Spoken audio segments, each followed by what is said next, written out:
আল্লাহ রাব্বুল আলামিন বললেন, যারা আমার উদ্দেশ্যে আল্লাহ রাব্বুল আলামিনকে রাজি খুশি করার জন্য যারা জিহাদ করবে তাদেরকে আমি আমার পথ সমূহ দেখিয়ে দিব।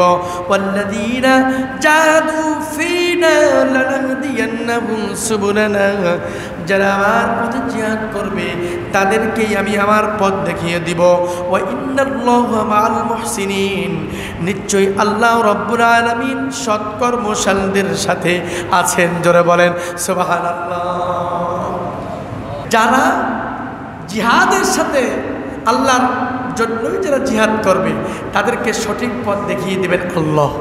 ওয়া ইন্নাল্লাহা মাআল মুহসিনিন, আমি মুহসিন বান্দাদের সাথে সৎ কর্মশীলদের সাথে আমি আছি। জোরে বলেন না সুবহানাল্লাহ। বন্ধুরা আমার, এরপরে আল্লাহ পাক রব্বুল আলামিন তার বন্ধুর মাধ্যমে জানিয়ে দেন, ও আমার বন্ধু আপনি জানিয়ে দেন, আপনি আপনার উম্মতদেরকে জানিয়ে দেন, ইন্নাল্লাহা আশতারা মিনাল মুমিনিনা আনফুসাহুম ওয়া আমওয়ালাহুম বিআন্না লাহুমুল জান্নাহ।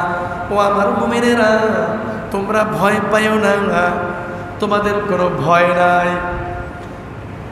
আল্লাহর রাসূলদের মাধ্যমে আল্লাহ পাক জানিয়ে দিলেন তোমাদের কোনো ভয় নাই, তোমরা নিঃসন্দেহে নিরঙ্কুশভাবে যারা মুমিন তাদের কাছ থেকে জান আর মালের বিনিময়, তাদের জান আর মালের বিনিময় দিবেন জান্নাত। কি দিবেন জোরে বলেন, কি দিবেন জোরে বলেন। ওয়া আমওয়ালাহুম বিআন্না লাহুমুল জান্নাহ, তোমার জান আর তোমার মালের বিনিময়ে দেখেন, চিন্তা করেন, আল্লাহ পাক আমাকে সৃষ্টি করেছেন, জান দিয়েছেন কে? জোরে বলেন, কে জান দিয়েছেন? মাল দিয়েছেন কে? জানও দিলেন, মালও দিলেন।